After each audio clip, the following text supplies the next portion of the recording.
This is the National Resilience Dialogue Series, a national conversation on how Jamaica rebuilds stronger. From the Higher Education Task Force for Disaster Resilience. And now, your host, Dion Jackson Miller.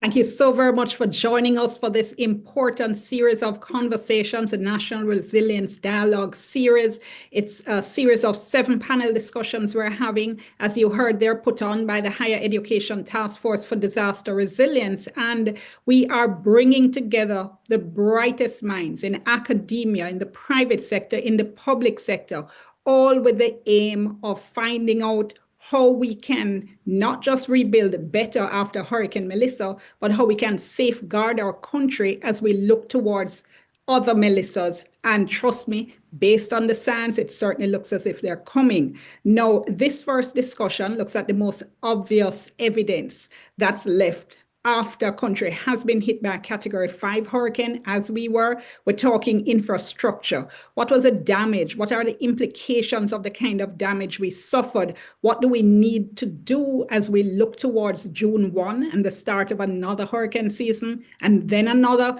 and then another? Joining us, we have a fantastic panel today. We have Dr. Christopher Burgess. He's Managing Director of CEAC Solutions. He's a registered professional engineer. He has over 25 years experience in civil, structural, and environmental engineering. His PhD was in climate science. How perfect is that?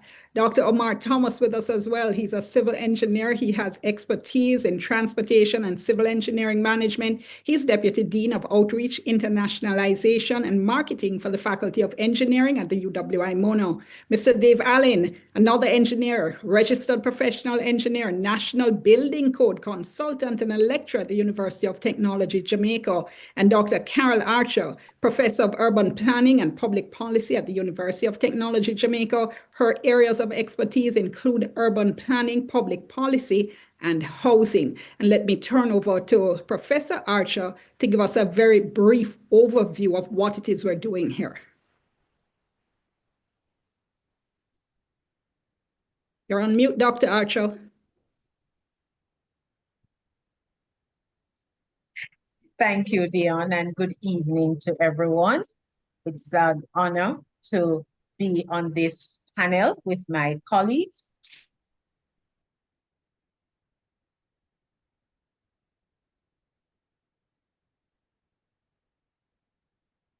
Okay, I think we got a little bit of glitch in Dr. Archer's stream. I'd like to take the opportunity to force for disaster resilience. Okay, are you hearing me now? We're hearing you now. Go ahead. Okay. Yes, I want to take the opportunity to remind us of the Higher Education Task Force for Disaster Resilience, or otherwise referred to as HEDE. The Higher Education Task Force was formally launched in November 2025. It's a collaborative, multidisciplinary mechanism established to support Jamaica's recovery from Hurricane Melissa and to strengthen national resilience to future climate change disaster. It brings the combined intellectual and technical capacity of Jamaica's tertiary institution. It brings to bear these on national recovery and on long-term work of preparing the country for a climate future that is already upon us. HEDE unites 4 institutions: the University of the West Indies, the University of Technology Jamaica, the Caribbean Maritime University, and the Northern Caribbean University.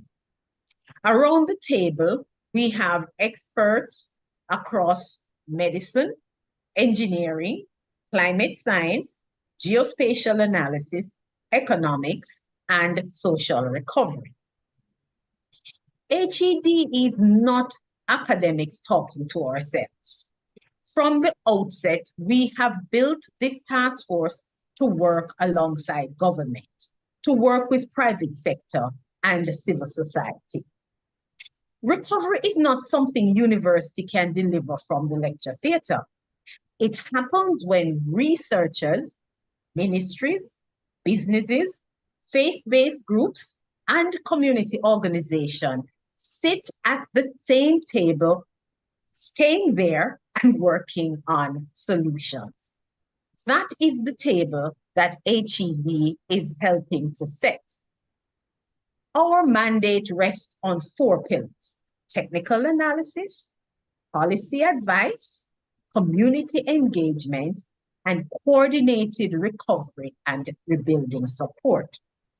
Specialized subcommittees are already working on resilience planning and reconstruction.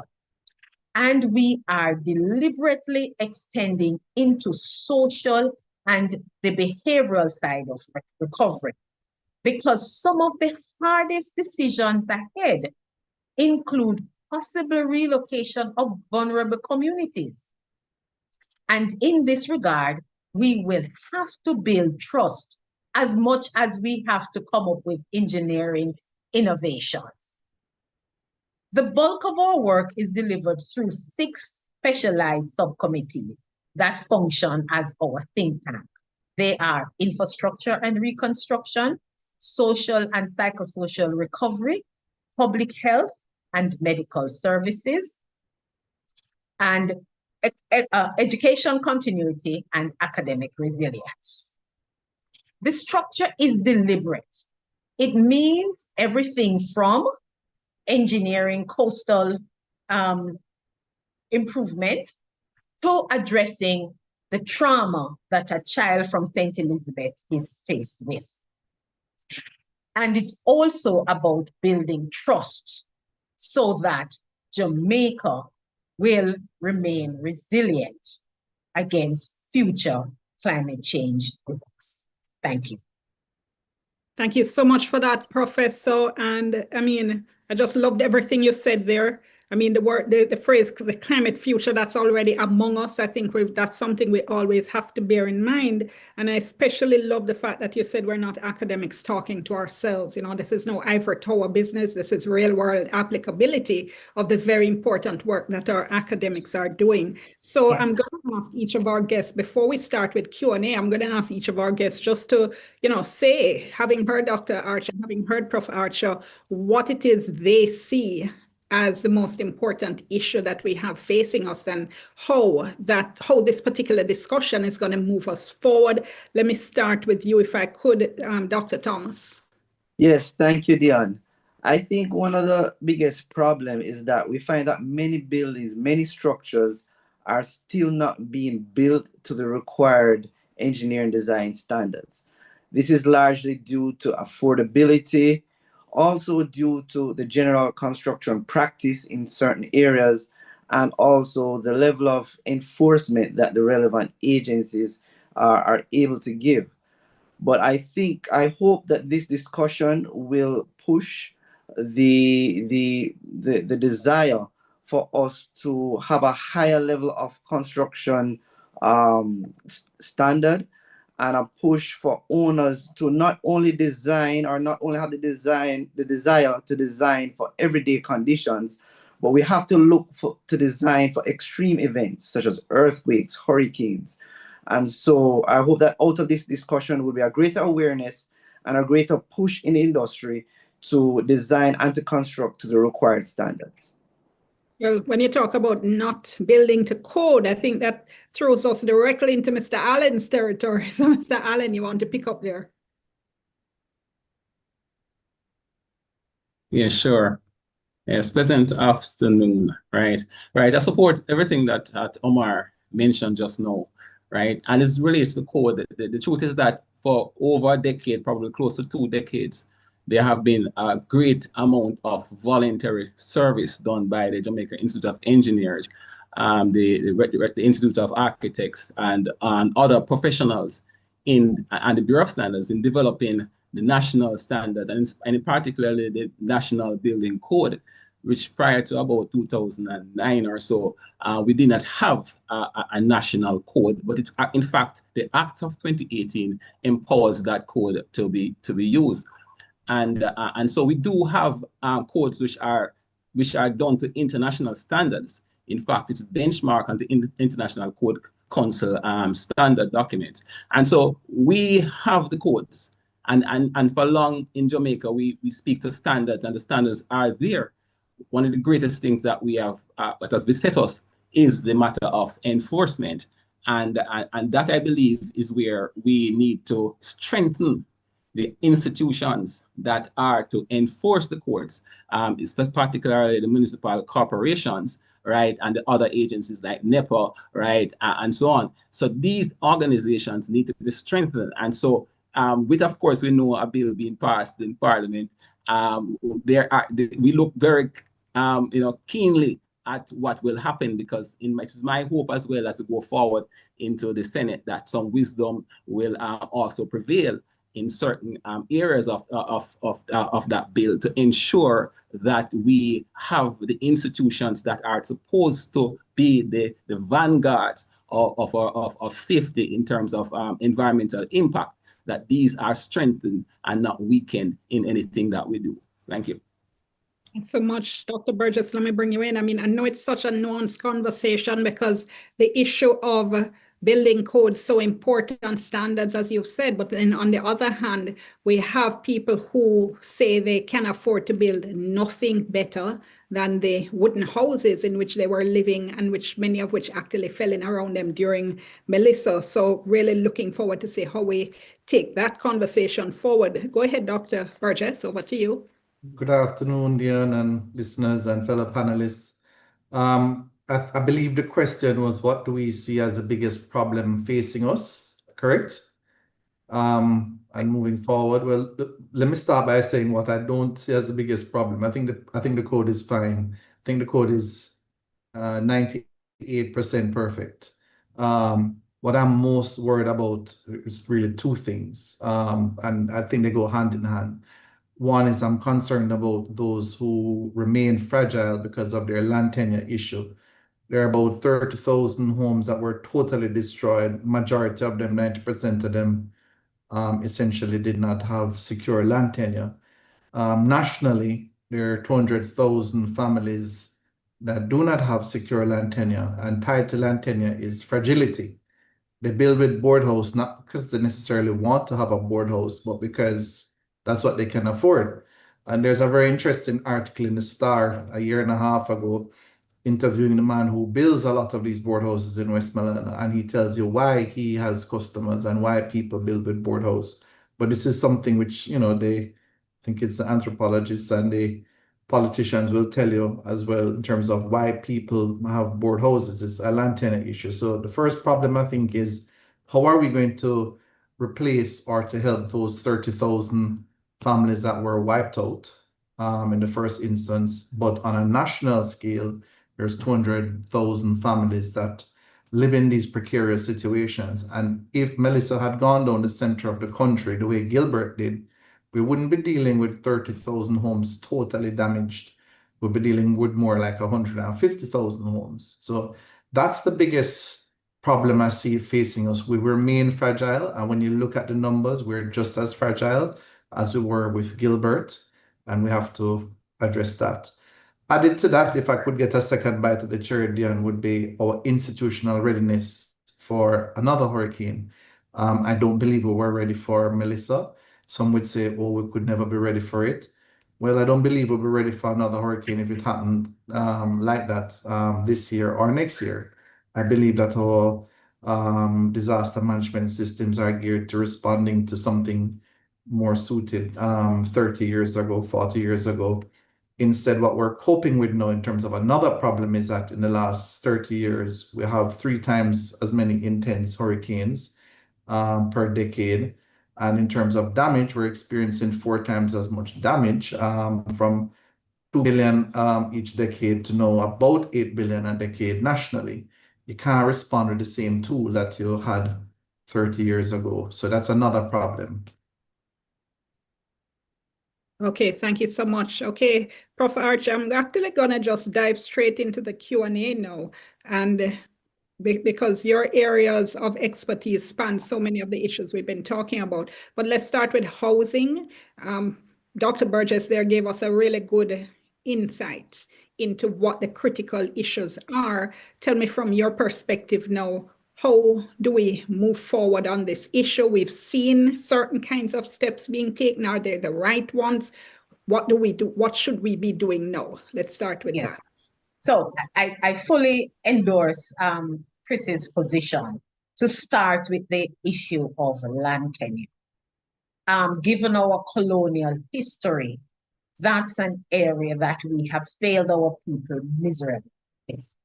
And if you look at the areas, Westmoreland in particular, that was most affected by Melissa, you will see that Melissa brought to bear the whole question of how we own and how we access land. So that has to be dealt with in a serious way. Because, for example, if the land I've settled on, I might not have the title for it because my grandmother died and never left a will, I cannot go to the local authority and improve on it using the process, because the process asks that I have a title to show.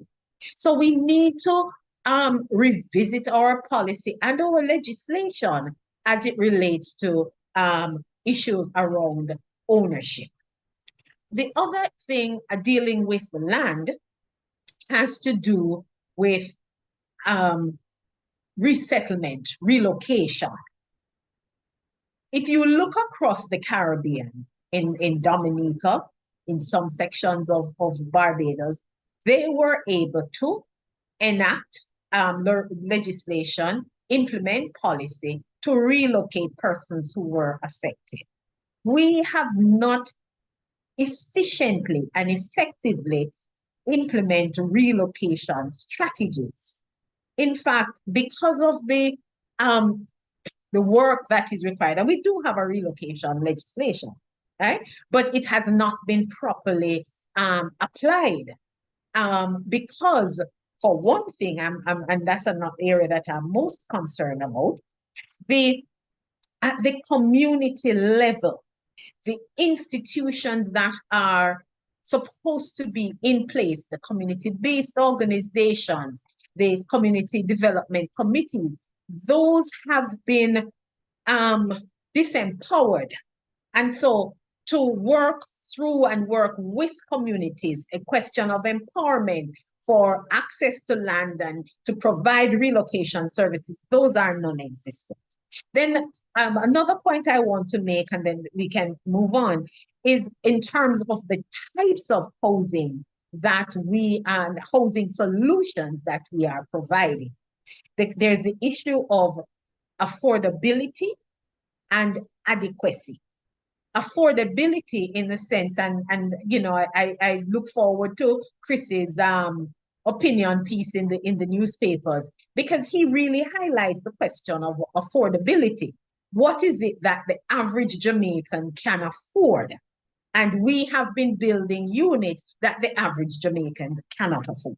The adequacy of the units, the adequacy in terms of ensuring that you know, a family of 4 can be housed properly, that it is built in terms of the location, designed to address issue of heat and so forth. So as it relates to land tenure, adequate and affordable housing, we need to concentrate our efforts going forward to make sure that the people of Jamaica, we are properly served by access to land and affordable and adequate housing. All right, so land tenure issues, land ownership, 2, relocation and resettlement, and 3, affordable and adequate housing. But Dr. Thomas, the difficulty, I think, is that we have an immediate crisis. As Dr. Burgess alluded to, we have thousands of people who are in need of homes. No, land tenure is not a no solution. With the best will in the world, there are things that have to be done, there's surveys, there's committees, there's titles office. So how do we balance the need for housing now with the important initiatives and solutions that Professor Archer was putting on the table? Wow, that's a very interesting question, Dion.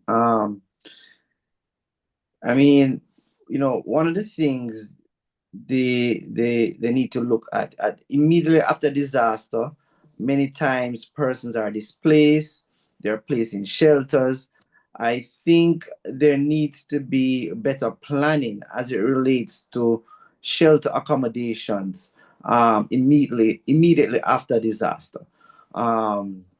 We see where persons have been in shelters a long time. A lot of schools are being used as shelters, schools are being open.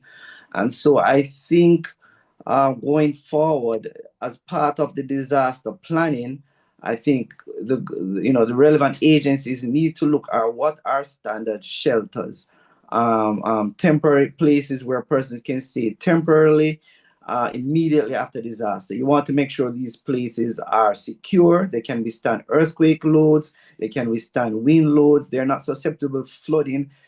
Persons should not leave their vulnerable accommodation and step into another vulnerable accommodation.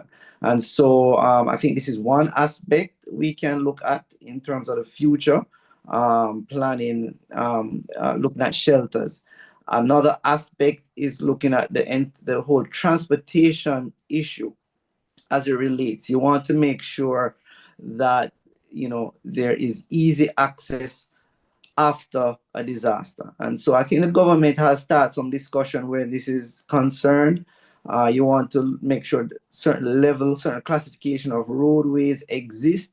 Even if some roadways are inaccessible, you want to ensure that there are certain roadways that will function immediately after disaster. So these are two areas I think we can look forward to planning as a disaster planning immediately after disaster concerning our current situation. Okay. Better planning, shelters, and easy access for transportation. Okay. Dr. Burgess, let me come back to you. I don't know if you wanted to pick up on that housing question as well and the balancing of the needs. Yeah, definitely, Dion. And I don't want to give anybody a out, and you are the attorney here as far as I know. I'm not seeing where land titling needs to be a difficult or a long-standing issue or a timely issue. I believe we can, if there's no dispute as to who owns the land and where they are, I'm not seeing where land tenure is an issue. And so I don't want us to say that's going to prevent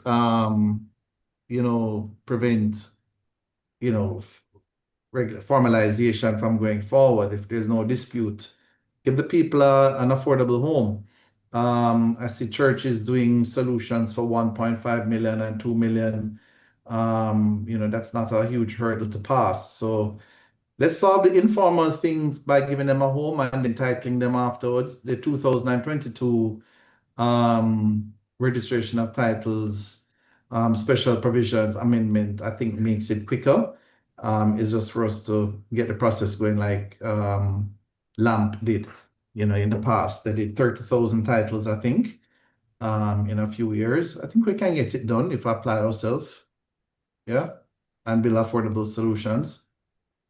Okay, Mr. Allen? Yes, thank you. Right, I support that. With close to 1/3 of the population in informal settlement, right? It is a serious condition of our nation, right? It is not just simply those in Westmoreland who are building on land that they have no title for, and they clearly wouldn't build normally structures that would be of any huge expense, right? And so they would put up, very light type structures that, would not cost a lot. But we have quite a lot, I would say, of settlements, informal settlement across Jamaica, to the point, I think my last number when I checked it, was in the vicinity of 900,000 per people who are living in informal settlement, right? And so what we really need is affordable housing for them, yes, but you also need, of course, as Chris mentioned, titling.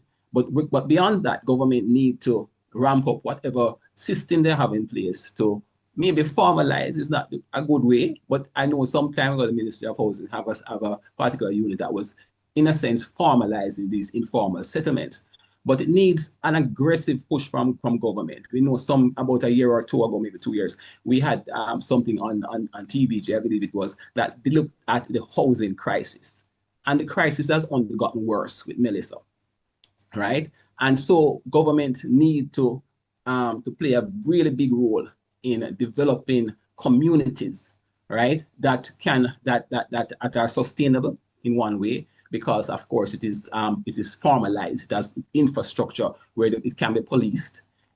It has the capacity to take the utilities, right? And it also provides the opportunity for ownership of land, which of course gives some empowerment to people to build structures that are likely to meet the code. And of course, the code is another thing. But of course, the fact is that if you have nowhere to live, then you can't even put up any structure. So it's a real serious crisis, the matter of housing in Jamaica, the matter of affordable housing, even for the middle class, right? There is basically a serious problem. People are coming out of universities and they can't, in any reasonable horizon, consider when they will be able to own a house, because the price is just way out of reach. And so that's a serious problem we're having in the country. Yes, and in fact, if you talk to young people, it's one of their areas of despair. They just feel that there's no hope. Might as well spend my money on party because I can't buy a house, kind of thing. So before we move on to another area, I don't know if there's anybody who wants to make any other comment on this issue of housing. But what I would also love is perhaps an idea of how the work that the committee is doing, how best would that feed into these various solutions that you all are proposing? Well, one of the things that I know the committee, the Higher Education Task Force and the subcommittee looking at the infrastructure and housing and land, one of the things that I know we have been charged with is to put forward some innovative solutions. And I look forward to working with my colleagues on some of these innovative solutions, because the truth is, I'm still on the matter of land. When we look at our legislations and our policies regarding land ownership, yes, we talk about titling, but that's a very expensive venture for the average person to have their land surveyed or severe, and to have it first registered. And so that's a very, the way we deal with land coming out of our colonial history. Individually, it's an expensive undertaking. I would welcome the research that would explore other options rather than the individual titling. Options such as community land trust, for example, which is one that was explored and found very viable in Puerto Rico, where the issue of individual ownership became problematic in certain areas, especially low-income areas. So they have the land being in trust, community organization, and the land being used as collateral collectively to build out at the community level. So I look forward to these sorts of research coming out to inform policies, to inform legislation, because the way that we do business is problematic at this time. Housing solutions and the different types of housing design and material used in housing construction. We have the ones that need to be tested. BSJ, I would imagine, is inundated. David, we can talk about that. How do we interrogate the different types of housing solutions available locally or even coming in that would be most appropriate? We need the research to begin to inform policies so that as a society we can all benefit and build resilience going forward. Okay. The issue of transportation, Dr. Thomas, you had mentioned that. I'd love you to elaborate a little bit more in terms of what you were thinking and what you think we need to be looking at. Okay, thank you, Dion. So different roadways have different classification in the sense of, you know, you have your main arteries, you have your highways, and you have your local roads. So as part of disaster planning, you want to look at the community locations. You want to ensure that there is a high level of classification in terms of transportation access to as many communities as possible. This access may not necessarily be the shortest route, but you want to ensure that you have a, let's say, for example, a class 1 route that can access majority of locations, so that after a disaster, whereas say the class 2 or the class 3 roadways may be inaccessible, at least you know that your class 1 roads can have access to majority, if not all, the communities. And so this is future planning. All right, so it's not necessarily to fulfill the everyday need of transportation, but is looking at it as a holistic point of view, that in the event of a disaster, what are your escape routes? What are your routes that you will be using to bring the necessary assistance in? And so this is future planning in terms of planning your road network and your bridge network. All right, you want to ensure that the bridges are on these main roads above flood levels.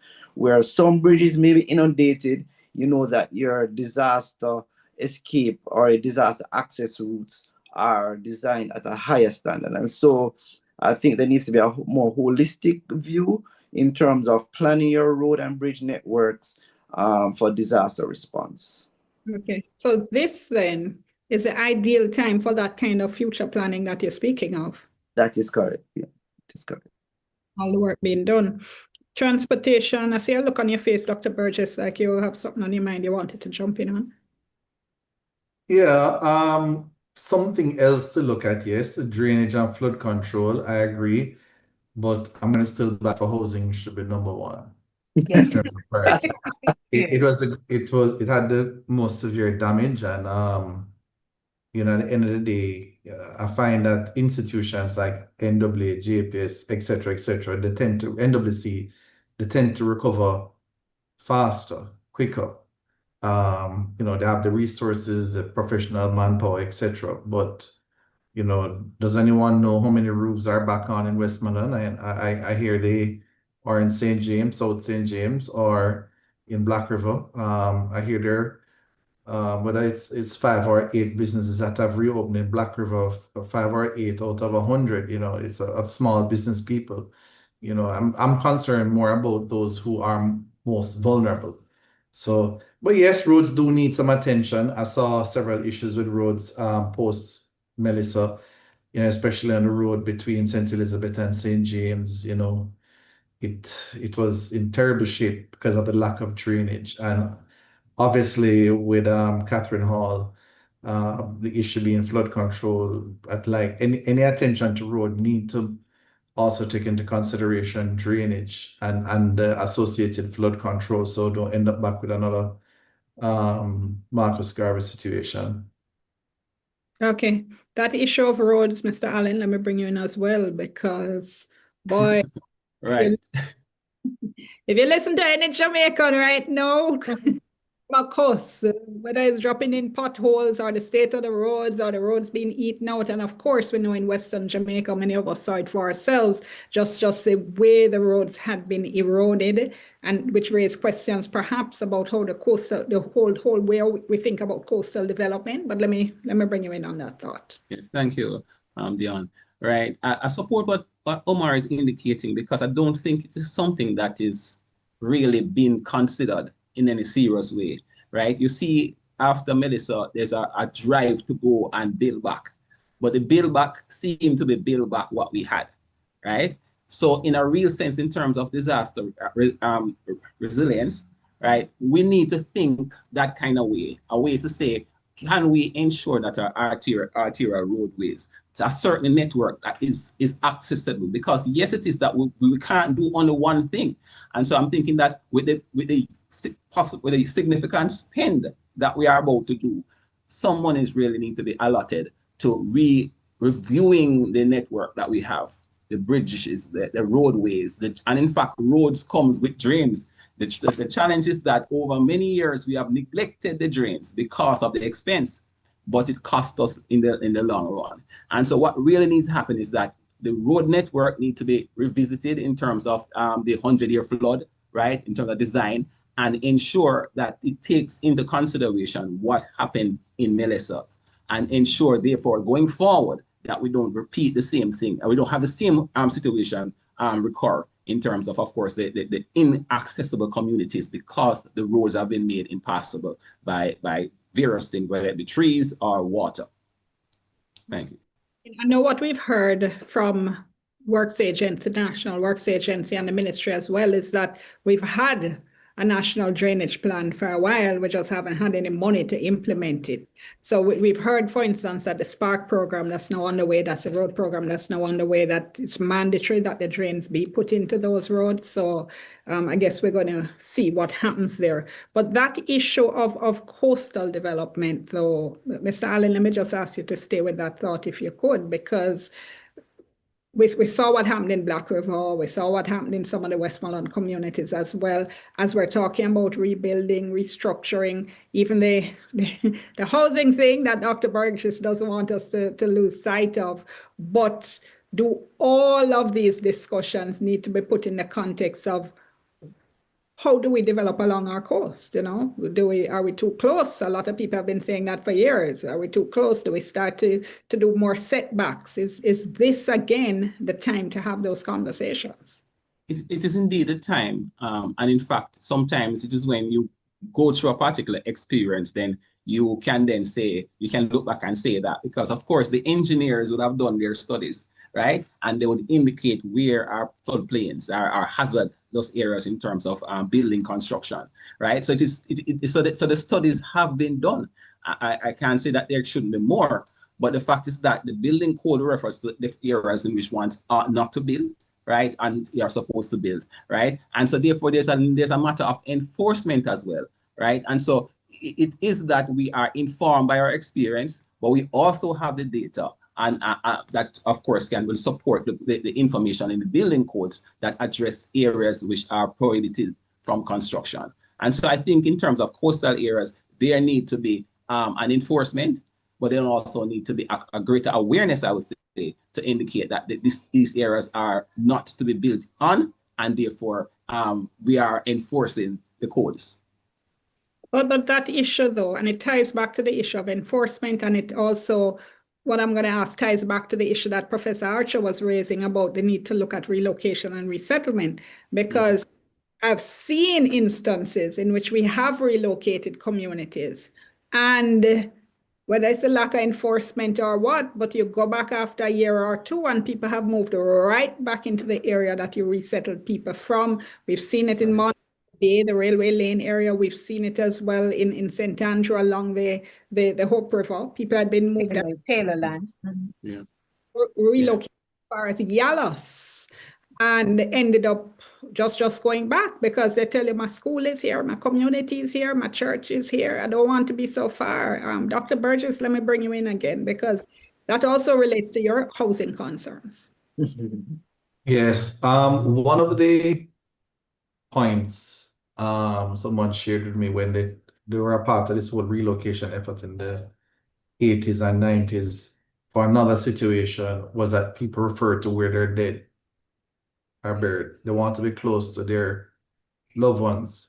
And so you may relocate them, but there are other things that go with it as well. But I don't want us to get allergic to the coastline. I want us to frame it in the context of, if you're going to live near to the coastline, you can't live in the same way you live in, let's put it, less vulnerable or in areas that are exposed to less hazard. You have to build higher. You have to build a little stronger. And you also have to protect the shoreline as well. For example, in Black River, where the revetment was, the road essentially is intact. And areas in which there was no seawall, essentially you could see the road had disintegrated. And so in my estimation, if Black River had a proper revetment in place, and not saying something of the likes of Roselle or Palisadoes, I'm certain that there would have been a lot less damage. And so it's how we build and how we prepare. We're going to have to make the shoreline stronger. We have to live near to the shoreline. For example, there's a fisheries office in Black River. Where else is the fisheries office going to be in Santa Cruz? You know, it has to be next to the shoreline. And where are the fishermen going to go? They have to be on the beach. So let's make it stronger. Let's build appropriately. There are other codes which speak to how you build next to the shoreline and how you build along rivers. Catherine Estate was protected by a flood control berm. It just needs to not be breached, and it just needs to be higher so that the people can live safely. So let's not get allergic. There are engineered solutions for these things that, you know, it's not rocket science. Dr. Thomas? Yes, I support Chris and David. Oh, you know, we are a fishing country, we are a tourism country, and so we have to, you know, look at, you know, continue to look at the engineering solutions that enable us to live and occupy that space safely. Yeah.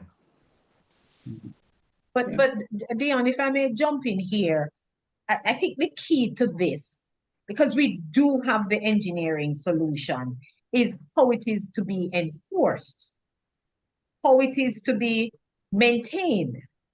We do not have, certainly at the local government level where the bulk of the work in terms of enforcement is done, that is not being done efficiently. So someone come in with a design, it's approved. How are we ensuring that what is approved is being built? The enforcement is key. It is lacking at the level of the local authorities because the local authorities are not properly, they don't have the capacity, financial and human, to carry out the enforcement. The design and the maintenance of what is being built is also key for us to consider. So I would, and then finally, in addition to not being allergic to the coastline, as Chris said, we have to be some more proactive in carrying out what I would refer to as a spatial analysis. Where are our settlements growing? There was supposed to be, and I know we got financial support to do the National Spatial Plan that would help to inform the growth of our various settlements. Where are we with that? As far as I'm aware, that has not been done, and that would have helped to inform how do we retrofit areas that are expanding in terms of population and areas that are have lost population. How do we support those spaces in terms of ensuring that they are resilient and retrofit to adapt to the climate change impact? We need the science, and that's why I'm really happy for this task force, because that's what the researchers are to be charged to do. Get the data out there, be forceful to the decision makers so they use the information to inform policies, to inform projects, so that government money is used efficiently. Has there gap Sorry, there? Deon. I just wanted to comment on the issue of enforcement. For some time now, I believe the professional organizations in Jamaica has been proposing that the private professionals can assist the government in terms of some level of enforcement. In other jurisdictions, the government or the government agencies hire private professionals to help with the inspections and enforcement, and I think this is an area that we can look into going forward as well. I'm curious as to whether you found, and all of you are with the universities, has there been in the past a gap between the research work, which we know is there and it's solid, and policy implementation and development? And wow, Professor Archer, your face. If there has been, how do we know, try to build that gap, is the task force the bridge? It certainly is positioning itself to do that. I think key now is to have the decision makers at the table and being actively engaged they should be saying to us, look, folks in the built environment, folks in medicine, what should we be doing? And we should be churning out. We have not been actively engaged to date, I can tell you, in getting to solutions. We are now positioning ourselves, and we're holding the decision makers' feet to the fire. So I'm hoping for some positive outcome. But to date, we have not been actively engaged. Okay, because Mr. Allen, you're coming in. I think that the Ministry of Housing has been very quiet over many, many decades, right? We've had housing being addressed by, sometimes they call it a funding agency, the National Housing Trust. But housing policy must guide development, right? And of course, Carl spoke of a national spatial plan, and we're just moving without these things, and it is sad. But we really need those that are in, especially executive power, or the ministries, to begin to take on board the research that has been done, or actually reach out to the professionals for information and for guidance, right? Because really, we are in the housing crisis because there is no active work being done. I would probably say, go on record, I don't see active work being done through the Ministry of Housing in terms of deploying housing, right? So that is one thing. But we look at other matters in terms of, are they taking on board the thought that are coming out of the engineering fraternity, or the architectural fraternity, or the planning fraternity? Because it is not, I think, for lack of advancing these arguments, right? Because I've heard many years ago about a national spatial plan, and who is taking it on board, for what reason is not, right? So all of these will help, right, to move us forward and speak about the issue of relocation. But what I really think is that we need to have people at the center of everything that we are doing. If people are not at the center, then you won't consider that if you move this person from this coastline and put them 10 miles away, that they don't have a means of income anymore. How are you considering the thing as a whole, right, to ensure that people can live, they can survive? And so it is something that I think has to give sleepless nights to those that are in power, that we need to ensure that since people are at the center, what do we do, right? Do we call on the engineers and say, as Omar might be saying, right, and Chris indicate, we can build in the water, right? But if we are saying, give us a house that can be along the coastline, what do we do? Do we need to put up revetments? Do we need to lift the house at a certain height, and therefore the people can live and the people can, have their means of existence there? Just to jump in here, the UTEC and UWI in 2009 drafted the National Housing Policy. We do not currently have the policy moving from policy to legislation. What I have seen is bits and pieces that we put in, and of course, policy have a lifetime, they have a lifespan. So we are now talking about the next iteration of the housing policy, when the one that was prepared, I was part of the team, that has not been moved to the various levels of the policy process, except for us handing it over to say, here it is, the data and the recommendations. We have not moved to that. And of course, the position on the National Spatial Plan. But yet still things have been happening without the empirical evidence to inform how we do things. And have you said, because you said a little earlier that the task force is positioning itself to be the bridge to bring those two worlds together. So have you felt so far, or do you think the receptiveness is there, in fact, that will allow this process to move forward in the way that's been envisaged? Well, I'm hoping that discussions such as this will prompt the decision makers to now come to the table in a meaningful way to effect change.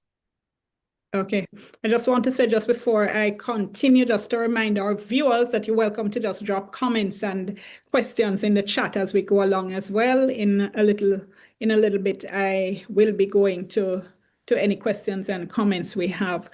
But bearing in mind what you all have said now, Dr. Burgess, we've seen Parliament has now passed a NARA bill, National Reconstruction and Resilience Authority, that's supposed to guide the Hurricane Melissa reconstruction work. Well, the House of Representatives, I should say, has passed the bill. It heads now to the Senate, and we see what happens there.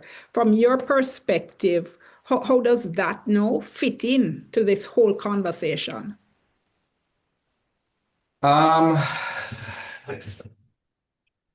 You asked a question before if there was a gap between research and policy, and I think the bill, as it stands now, is the evidence of that gap.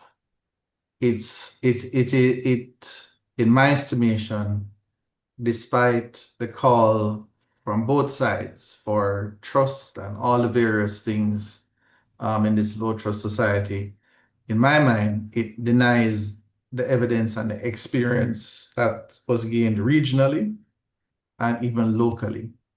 And so, what was your question again, Dion? Remind me as it relates to NARA. I was just asking you because we can't have this conversation ignoring this tremendous NARA bill. This tremendously important piece of legislation. So I want to know how you see the discussion fitting with NARA. I'm hopeful. It forces me, let me be very honest with you, when I saw what happened night before last night, it forces me to be ecumenical, to have faith and hope. Because that's really all that's left, is to hope that it works out better than I think it will. I believe that a lot is left to imagine if it will work. I'm going to be honest that if I had to bet money, I don't think when it's audited in 5 years' time or audited by a hurricane, not hopeful that it would have moved the needle in terms of resilience substantially. And the reason why I say so is that it is missing the metrics as to how we build resilience. It's missing an approach in terms of weighing approaches by risk. It's missing all the things that our regional partners have learned and international partners have learned. But they insist that, as it's mentioned, it will work. We have no other choice as a people other than to just see how it pans out. And at the end of the day, the people will have to be the judge if it works out. Let me be honest as well that at the very least, in comparison to Gilbert, there is an act or a bill in this case to address the issue. After Gilbert in 1988, there was nothing to address what had happened. And so it should at the very least be better than Gilbert, but I don't think it will build resilience. Okay, Dr. Thomas, your thoughts on moving forward on the issues you all have highlighted in the context of the NARA? Well,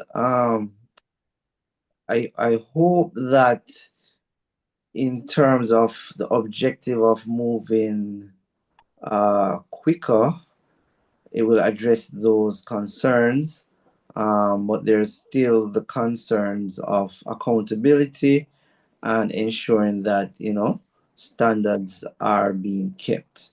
But as it relates to quick response, we hope that the bill will do that, but will not compromise as it relates to standards and the necessary checks and balances. Mr. Allen? Thank you. Well, it is very nervous. Well, I'm very nervous concerning the bill.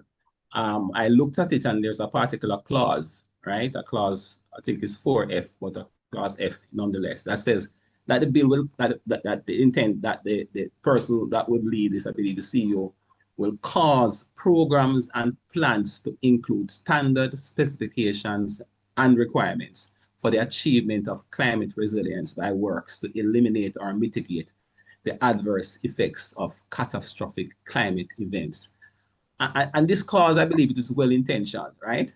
But it is vague, right? Because the matter of standard specification requirement doesn't guarantee that the National Building Code of Jamaica gets used, right? So as a building code consultant, this is something that is concerning, right? So it needs to have some teeth, right? And in coming to this discussion, I'm expecting that when this bill goes to the Senate, that they will now change those words, because cause sounds to me almost like a decree, right? A decree, a statement that says we will decree and see, all right?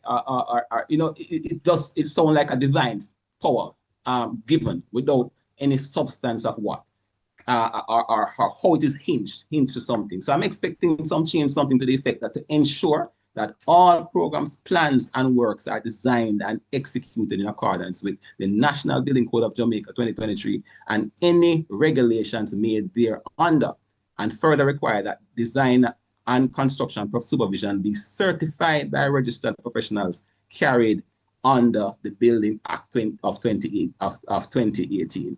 Right? It is something like this I want to see in the NARA bill that will anchor the bill to the consultant, to engineers, to the design professionals, and to the building code in particular, because we do have a Jamaica National Building Code, right? 2023 meaning just came out, and we do have also a Jamaica existing building code, which addresses buildings that are already in existence and how we can retrofit them and ensure that. So it can't simply be, I believe, in this cause to say that the one in charge should cause.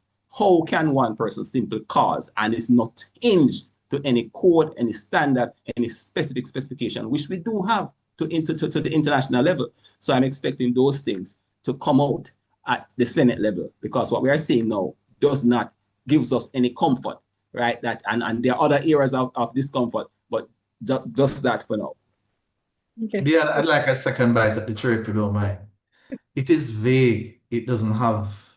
It is vague, and the arguments that were presented that it was vague, or rather that it was light, or that certain concerns were covered elsewhere. It leaves it to be bordering on vacuous. And when you look at the acts around the region that have learned from similar disasters, you see the level of detail and intention that you have no doubt what they're prioritizing on, that their electrical supply must be up in 3 months, that 90% of the homes must be resistant to such a category, hurricane or earthquake. You see the details as it relates to prioritizing informal housing. None of those things are specifically set out. There's no intention to transition this bill from essentially a reconstruction agency to a risk management agency, which is where other countries have gone to. So again, it is like reconstruction for now, very vague as to what exactly it's going to set out to do. The vagueness, they say, is intended to, I suppose, give it more width. But yeah, as somebody said, if you don't plan, you plan to fail. And that's what I'm sensing about this bill. Better than Gilbert, I think the approach will be, but I'm not hopeful that it will move the needle. And you know, it will be audited again by a hurricane. And I suppose all we can say at that point in time, whether it's 5 years from now or 10 years from now, is that, well, I guess it didn't work. You know, I'm certain there'll be some reason pro-offered as to why it would have failed, but at the end of the day, it's the people that will suffer. Professor. Yeah. My main concern with this has to do with trust. Because in our society, when you look at communities, when they said, okay, I'm not going to move, or I'm afraid to move because I don't trust, I don't want to go, I don't want, if I get in the relief, I want to get it from this agency as opposed to government because I don't trust. And then so you have the NARA bill, and civil society commented.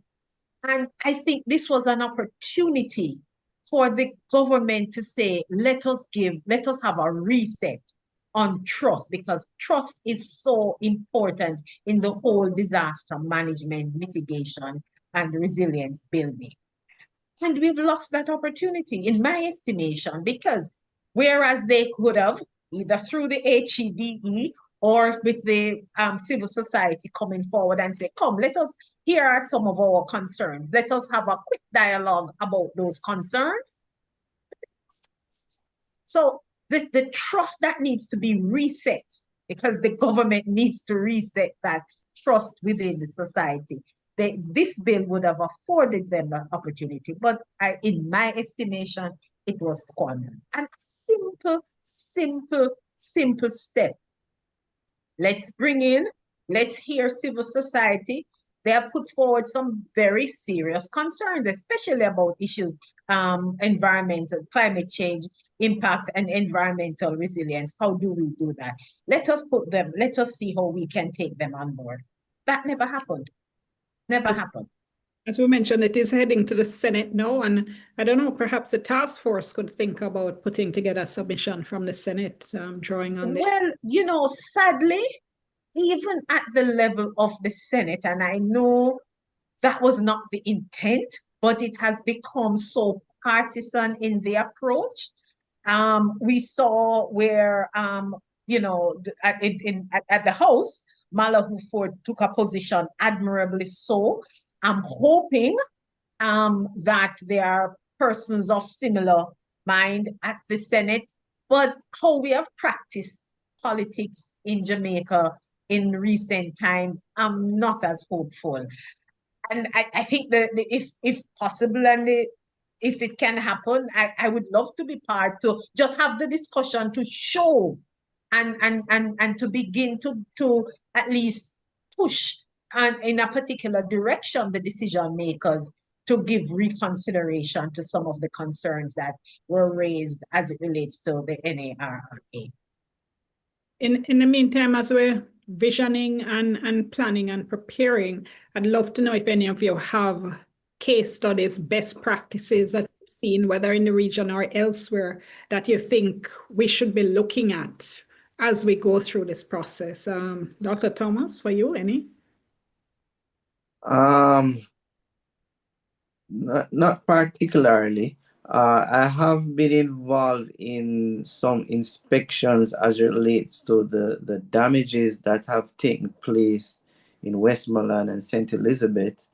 So commenting on, what I may have commented earlier, when we did inspections, we found that, for example, many of these roof structures were under design, largely due to economics, undersized rafter, undersized wide spacing, and so from an engineering point of view, we know that these were not designed even to standards pre-Melissa. All right, so even if a lesser storm was to come, many of these houses would not have withstand. And as David has said, the standards are there. If many of these structures were built to the standards pre-Melissa, you would not have seen the wide scale damage that we have seen. I know in other jurisdictions, there are standards as it relates to temporary housing and so forth. And so given our culture and given our demographics, maybe we need to look at widening or fleshing out the standards as it relates to temporary structures and putting that more out there as a point of as a way forward as well. So those are my comments. I'll like to comment on that. Pardon me? I was asking if you wanted to comment on that, the idea of standards for temporary accommodation. Well, temporary structures are largely timber structures. The most I would say is we can look at design standards as it relates to timber structures. There are other temporary housing. So that's as much I would say at this point. Right. And I had been asking whether or not for you there are any examples you say elsewhere, best practices or case studies that have really caught your eye, caught your attention that you think we should be paying attention to. Not none is coming to mind right now. As it relates to that specific question. Okay, not a problem. Dr. Burgess? Best practices in terms of temporary shelter, Dion, I just want to be clear in what you were asking. Yes, my apologies. No, not necessarily temporary shelters alone. I mean, in terms of the gamut of the issues that we've been talking about here, in terms of the rebuilding and the infrastructure, whether it's a coastal development, you all have touched on housing. Yeah. You've touched on so many important points, and Yeah. I'm just wondering, what do we see when we look at? I think certainly Bahamas and Dominica would be good starting points. Creed in the case of Dominica and the Disaster Risk Management Authority in Bahamas. And both of them are not perfect, but I think they actually are more relevant than the Peru example that was chosen elsewhere and another one from New Zealand or wherever it was. Certainly Dominica shows you getting the framework correct, how to get the framework correct, the oversight, the detail. Dion, they have a very simple set of guidelines for building homes back in both Bahamas and Dominica. And that is something which we could do with here, and which I think our Bureau of Standards should do, is to create a very simplified building code. Dominica is an example of how to get the framework right and to get most things right, except they didn't get the money part right. They lack the funding to complete their program. But you know what they have? They have an objective that 90% of their homes must be climate resilient and ready for the next major hurricane. They have a number in mind and they're getting there. If you see their low-income homes, they look like our, let's call it middle-income homes. And a low income. They're building for their people. Anybody can go online and Google or YouTube low-income housing in Dominica following their hurricane. And then certainly in terms of the Bahamas, I like the let's call it the economic approach to recovery and to response, and how they have localized the response. So for example, in their system, it's the parish council that really leads Yes. planning for disasters and responding to disasters. And if there's a step-in clause, in the event that the parish council is weak or not responding in certain ways, then the central government can step in. And I'd have liked to have seen NARA. They took 5 months to put these 16 pages or many pages together.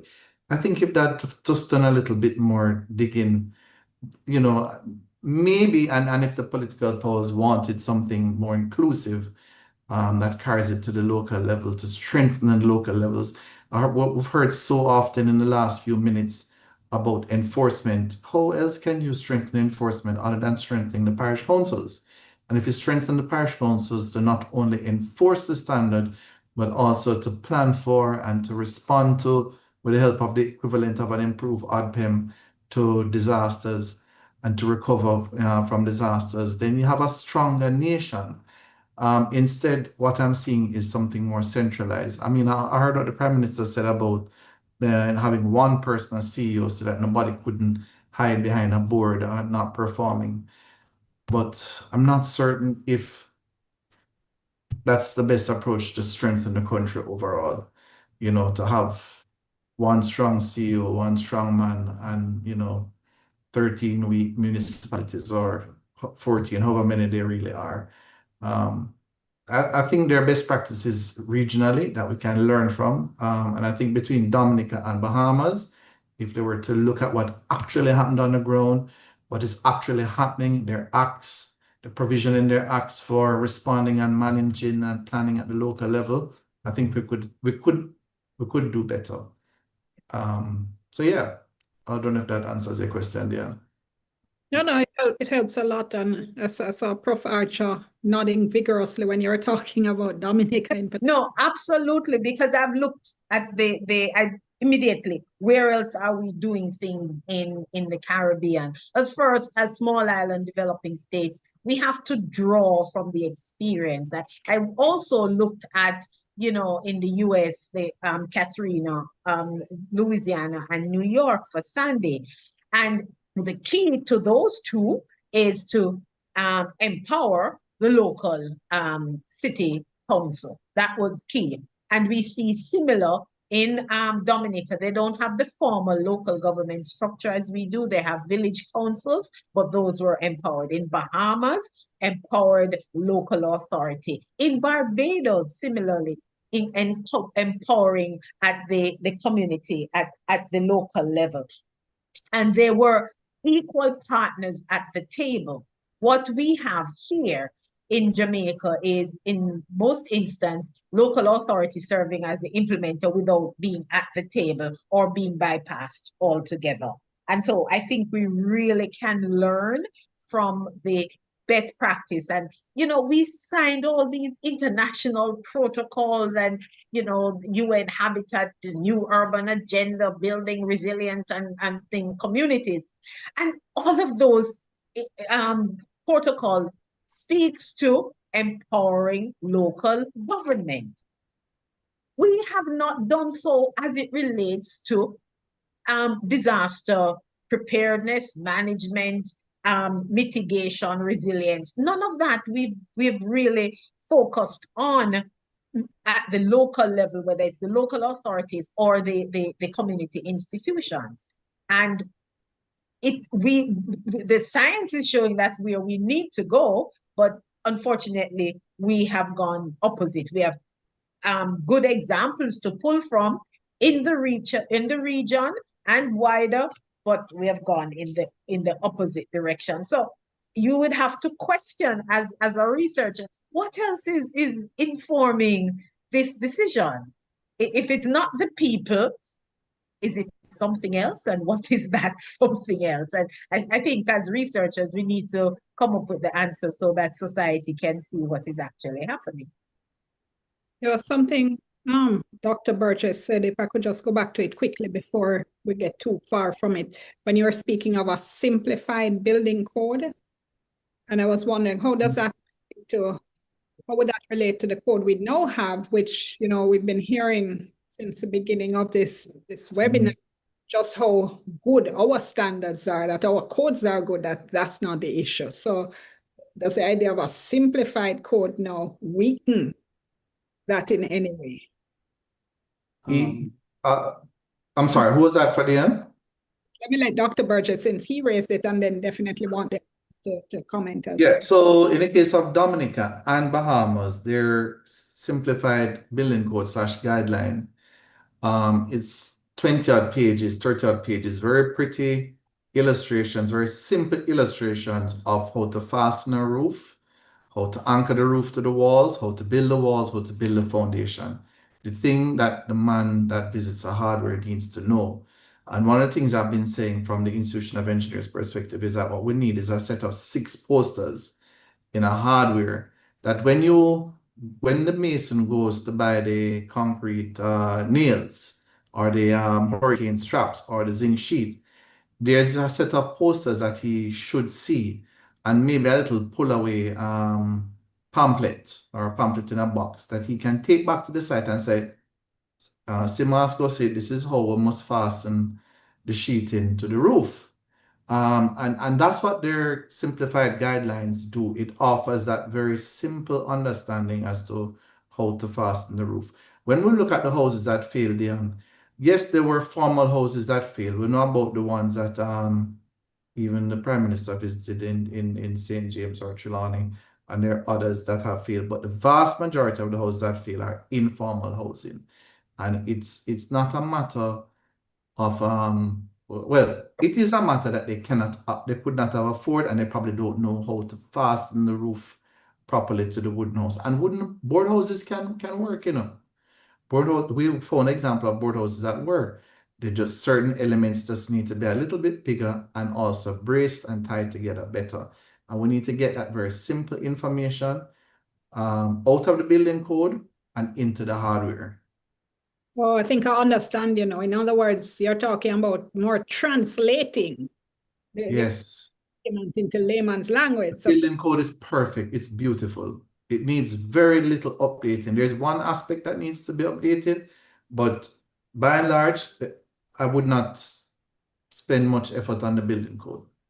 I would focus on how to translate it to the 80% of the people who were damaged in getting the information to them in a very simple form. Small videos, small pamphlets in the hardware, posters in the hardware. And I'm so surprised. I am befuddled. In the 4 months, 5 months since Melissa, why have we not produced any posters? There was a little social media influencer who 2 weeks after the hurricane, she did a wonderful set of videos. And I've mentioned it in certain articles. And the government with all the PR, all the money. I mean, GIS couldn't produce some simple pamphlets, some simple videos for the people who are rebuilding now. That's what we need. Yeah, I But get you. just to jump in here, I know there were several working groups where they actually produced, with the support of our international partners, they did produce simplified instructions, putting back a roof, use of and how to assemble the tarpaulin and things like that. So, but it was more targeted, more than sort of island-wide. But I agree with you that we do need the building code, and kudos to our colleagues who spent sleepless nights putting it. It was a good step. It's just a question now of implementation, enforcement, training, getting persons trained on the code so that they can enforce. Those are some key things that we need to do. Then if I could have a third bite at cherry. When you have this roof program, why was it not put out in a roof program when you're going to collect the money? Here is a simple 6-page document with photographs as to how to put on the roof. All right, go ahead, Mr. Allen. Right. I agree with Chris and with Carl as well. Right. The thing is that the code is an excellent document, but the idea is that you do need the man on the street, right? The who needs to have something, perhaps something called a construction guide. And there is some kind of a guide done some years ago by the Incorporated Master Builders Association, right? That is there. But some of the challenges that we face is how accessible are these documents, right? How are we reaching the people? And Chris mentioned even videos or other ways that you can actually inform them. All of this gonna cost some money because that social media person did it for free. But if government has all this money coming in, billions of dollars, some amount of money must be allotted to training and to public education. And of course, pay people to develop these kind of videos or do these construction guides or stuff like that so that it becomes effective, right? One of the other areas that they need to take money is to spend money on the parish councils in training the officers to the level that they need. And some work has been done before. But what I'm saying is that anything concerning education, public education, marketing will cost something. And a program like this must set aside some funds to deal with that. I mean, I think that's such a fabulous and important point. I see you coming in, Dr. Archer, 1 second. But I mean, I think the social media personality you're talking about, if I'm not mistaken, is Julie Mango, who Yes. Yeah. I understand a trained engineer. Mm-hmm. Yes. Right.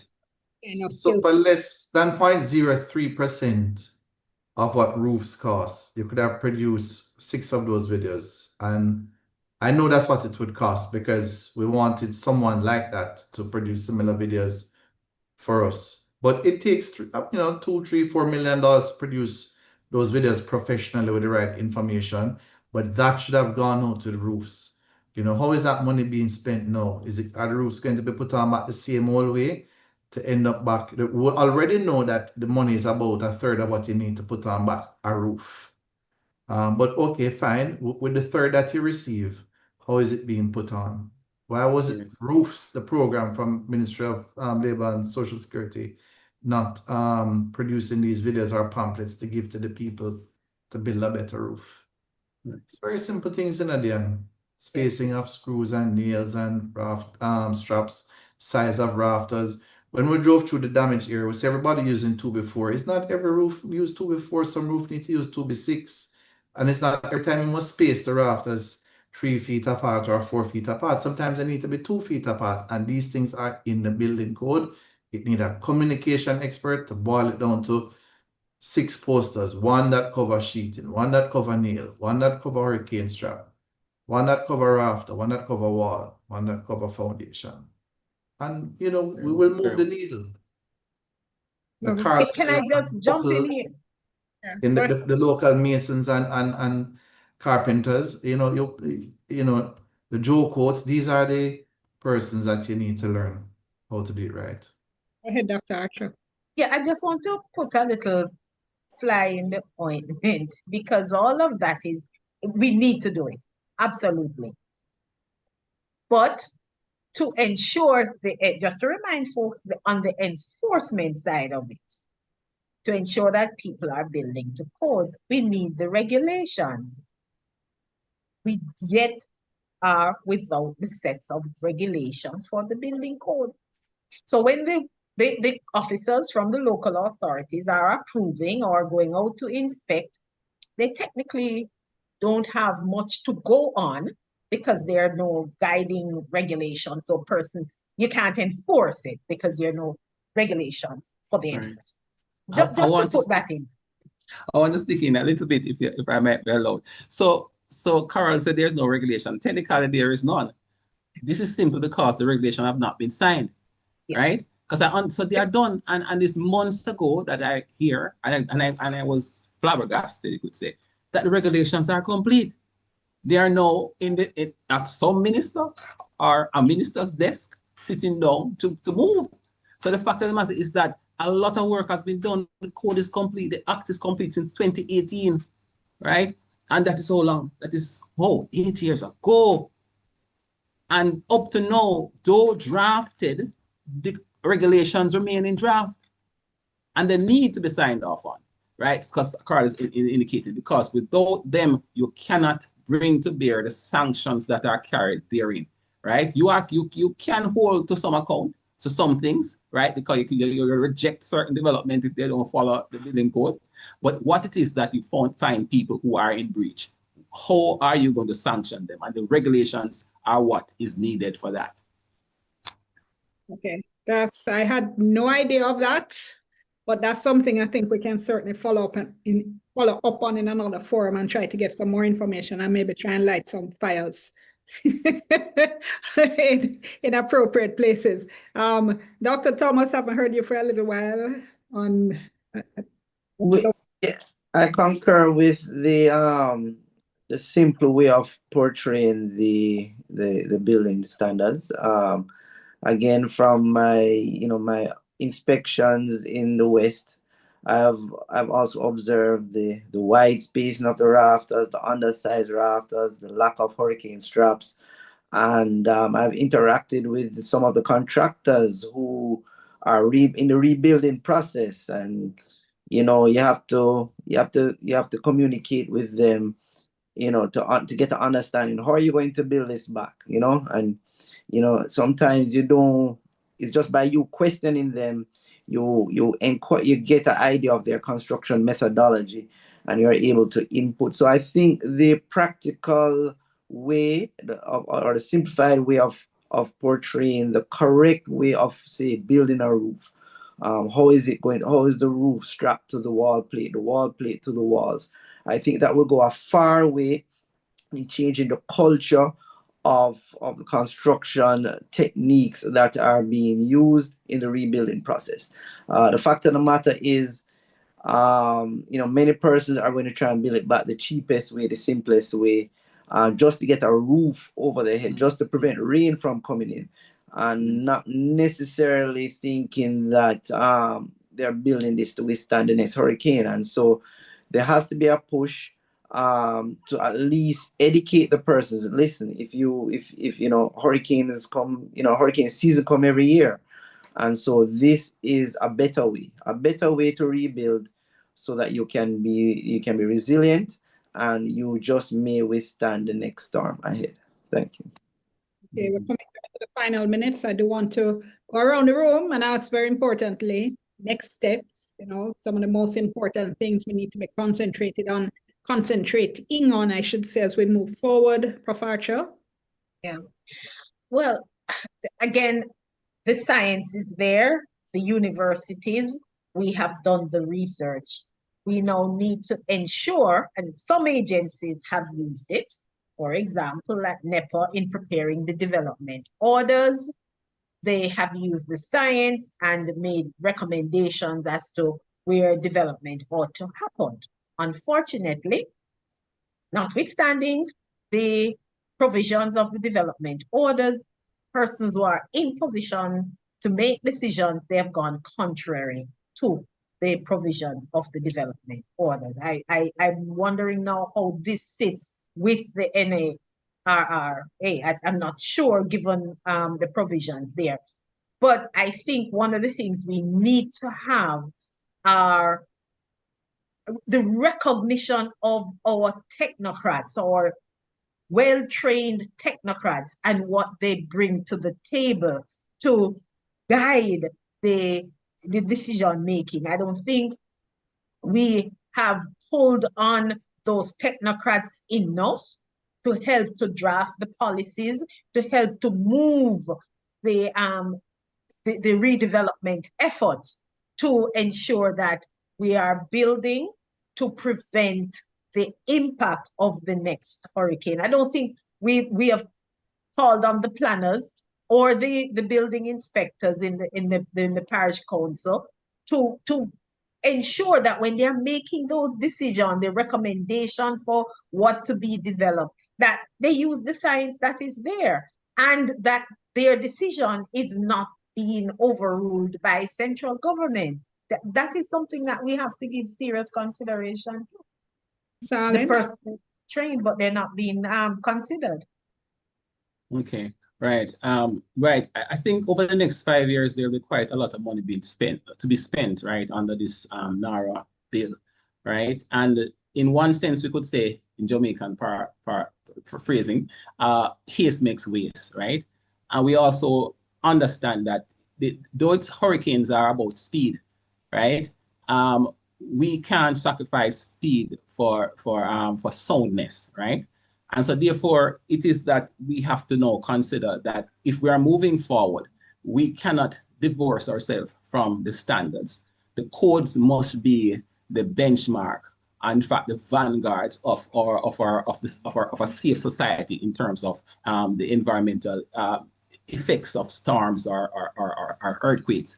So the fact is that I'm looking at it in that for going forward, we should ensure that the projects that we have, that there's an engineer on record or engineer off record that is placed there to take responsibility, right, for the structures so built. The other things which I mentioned earlier as well, the matter of regulations, right? The codes cannot stand, sufficiently alone without the regulation. And so with haste, we need the regulations to be passed, right, into law so that we can then be able to properly enforce that, right? And again, the other thing I believe I want to say is that we want to allocate some money, right, to training, allocate and to also marketing the codes, right, so that people, the common man in the street or the regular homeowner, know exactly what to do to build resilience. So that's my few points. Thank you so much. Dr. Thomas? Yes, I do support the public education for the layman going forward in terms of construction techniques, a simplified way in which the layman can understand the standards going forward. I do agree there has to be continued engagement with universities on the research side. How do we mitigate for the next, for the future? How do we truly build resilient? How do we plan in terms of mitigate against the effects of disaster, whether it be earthquake or hurricane? And so this leads to, what I recommended earlier as it relates to transportation, access, and it also, as I relate to the shelters, ensure that shelters are built to a required standard that can be a temporary, safe accommodation in the event of major disasters. Thank you. Dr. Burgess. Without repeating what others would have said, Dion, I think we certainly need to focus on low-income housing and land tenure. It was the largest sector that was damaged, the largest damage. And so I'm hoping that NARA will give it primary focus, to move the needle. The truth is that we haven't improved our fragility since Gilbert. We're still essentially in the same vulnerable state. And so we need to, in 2026, move the needle. We also need to look at hardening our coastline where appropriate and our flood controls. Too often the same areas are getting flooded. I heard you say about an hour ago that we have flood control plans, drainage plans. You're right. We know what to do, and we just need to do more of them. I think maybe 6 of the 50 odd plans have been implemented after nearly 13 years. At this rate, that's kind of slow. We need to implement. Maybe this is the opportunity for us with the money that I've been hearing about. We can implement some of those flood controls. And finally, I think we all remember when communication was difficult after, and certainly we've heard a lot about JPS being down in the first 3 months after Melissa. We need to work on our energy redundancy and the strength of our grid. These are the same issues that were documented by the engineers of GIE after Gilbert, and they're coming back again to haunt us. Same shallow poles, same water treatment plants without standby power. And I think we can, same hospitals without standby power. We can do better. And so I'd like for us to look at those as possible strategic investment projects under the Act, which, the Act allows for. All right, just want to recap just very briefly, remind people of the suggestions we've heard over the past 90 minutes. They need to urgently revisit the land tenure situation, look again at relocation and resettlement, as well as affordable housing, speed up the land tenure and land titling process. In fact, better planning for shelters, easier access to transportation, escape routes in terms of disasters, look at innovative solutions from other jurisdictions such as community land trust, as well as revisit the suggestion of having professionals helping with enforcement activities, the importance of this task force in bridging the gap between academia and policy development, the need to link building standards, which are the general consensus is that they're excellent, or building standards, link those building standards and codes directly to NARA, the national entity for reconstruction and resilience. Perhaps look at standards for temporary accommodations. We're told, don't be afraid of the coastline. We need to look at building for specific areas, looking at specific accommodations. Also strengthening parish councils so local government can lead in some of these important areas.